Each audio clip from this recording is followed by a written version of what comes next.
On a tous déjà vu à la salle des gars vachement musclés qui soulèvent des poids pas si énormes que ça, et à contrario, des mecs qui soulèvent des poids vachement lourds en n'étant pas si musclés que ça.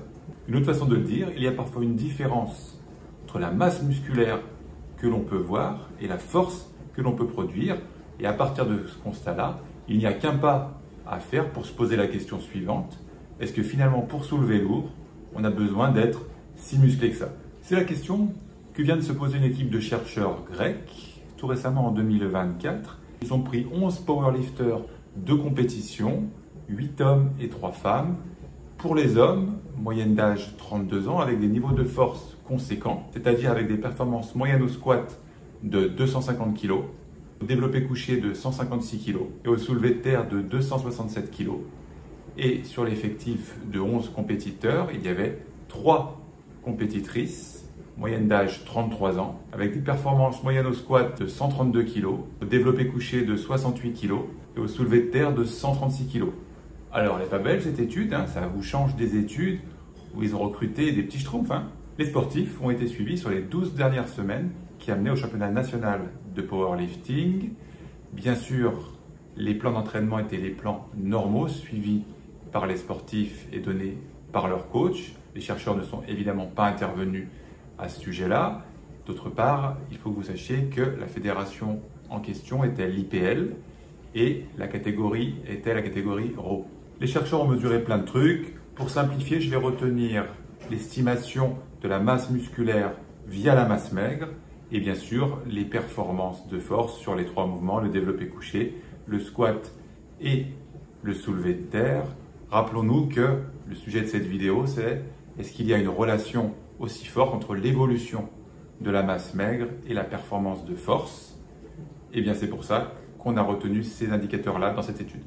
Premier résultat, en ce qui concerne l'évolution de la force sur 12 semaines d'entraînement qui amène au championnat national, eh bien la performance a augmenté en moyenne de 6,5% sur le total des 3 mouvements. En ce qui concerne la masse maigre, elle a évolué de 3% sur les muscles du tronc. D'autre part, ces deux facteurs, masse maigre sur les muscles du tronc et force sur les 3 mouvements, les deux facteurs sont corrélés positivement l'un avec l'autre. Je vais vous rappeler un petit peu plus précisément ce que c'est qu'une corrélation. Une corrélation, c'est en fait deux facteurs qui évoluent ensemble.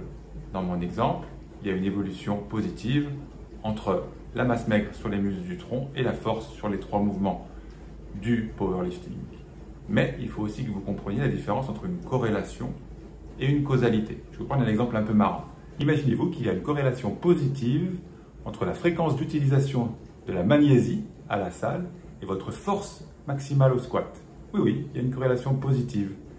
Plus vous utilisez de la magnésie à l'entraînement, plus votre force augmente en parallèle au squat. Vous allez me dire, c'est débile cette corrélation.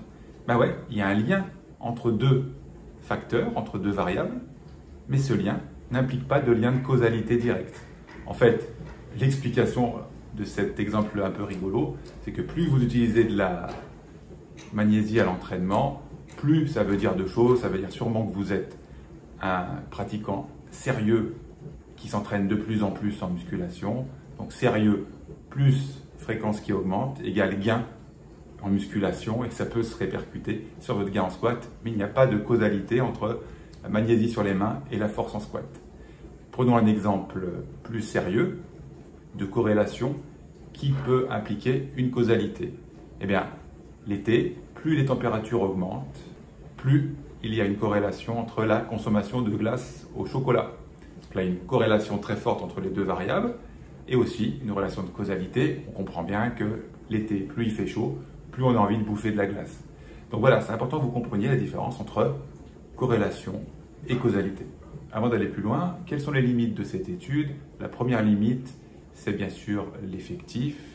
Il est trop petit pour être généralisé, mais attention, pour une fois, il faut souligner que la population est une population de sportifs expérimentés dans le développement de la force, qui en plus a joué le jeu de participer à cette étude sur les 12 semaines qui précèdent le championnat national de powerlifting. Donc vraiment, l'effectif n'est pas suffisant pour être généralisé, mais il faut souligner la capacité qu'ont eu les chercheurs à convaincre, si on peut dire, les sportifs et leurs coachs à participer à cette étude alors qu'ils étaient sur les 3 mois qui précèdent le championnat national. Donc, bravo quand même. Deuxième limite, il n'y a pas eu de suivi nutritionnel pendant les 12 semaines. Ça s'explique aussi par le fait qu'on a des gars et des filles qui sont engagés sur leur compétition. On ne peut pas trop leur casser les pieds non plus sur l'enquête de ce qu'ils mangent en permanence. Ça peut paraître effectivement un peu pénible. Si on casse trop les pieds aux sportifs de compète, on n'en aura plus qui voudront participer aux études scientifiques. Donc c'est une limite, mais comme la limite précédente, elle se comprend bien. Donc si on se base sur cette étude, l'augmentation de la masse maigre, donc là ça a été montré sur les muscles du tronc, l'augmentation de la masse maigre sur les muscles du tronc a une incidence positive sur la force maximale, sur les 3 mouvements powerlifting, sur les 12 semaines qui précèdent la compétition. Donc ça remet en cause les sceptiques qui vous diront la performance en force n'est pas tant que ça influencée par les gains de masse maigre. Je pense que cette corrélation peut être transformée en relation de cause à effet. Donc ça, ce ne sont pas les chercheurs qui le disent. Conférez l'exemple que je viens de vous donner précédemment. Mathématiquement, on n'a pas le droit de le faire. C'est moi qui le prends sous mon bonnet de le dire. Et ça semble quand même intuitivement et d'un point de vue du bon sens faire écho de se dire que la masse maigre et la force sont liées.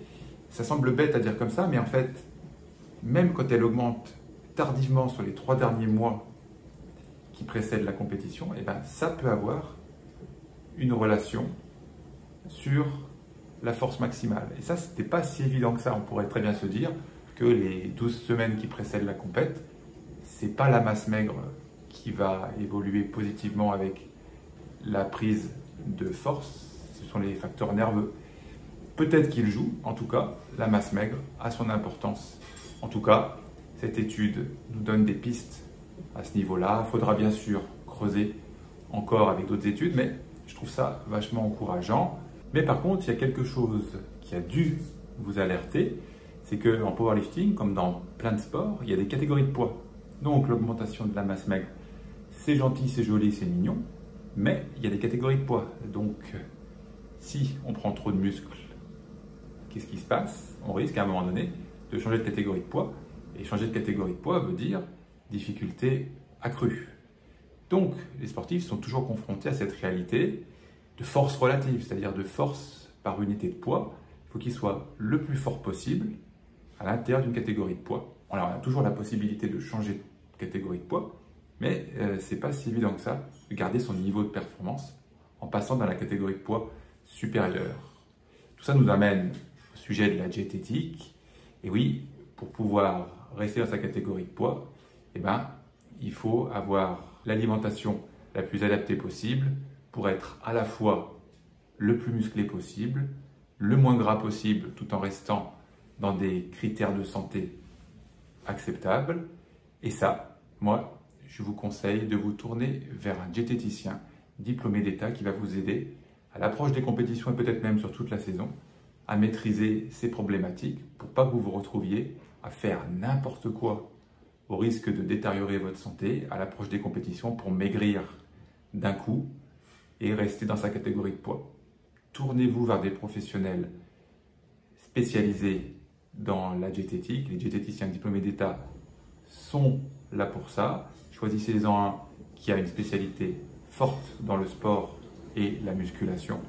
Et il vous aidera, moyennant une somme qui, je trouve, est très faible vis-à-vis des services que ça peut vous rendre. Rappelez-vous que c'est bien gentil de faire des perfs, mais sa santé, c'est quand même autrement plus important. Et puis aussi, ce qui est autrement plus important, c'est quoi? Eh ben, c'est d'aller s'inscrire à ma newsletter. Tous les mardis matins, j'y partage mon expertise accumulée pendant 25 ans en préparation physique. Aux Jeux Olympiques de Paris 2024, j'ai eu la chance d'avoir ma 32e athlète sélectionnée aux Jeux. C'est Flavie Renoir sur 3000 mètres steeple. Donc, si vous voulez suivre un petit peu mes recommandations, mes partages d'expériences, d'autres études scientifiques, eh bien, abonnez-vous à ma newsletter, cliquez sur la grosse enveloppe que vous voyez apparaître quelque part vers ma tête pour la recevoir chaque mardi matin.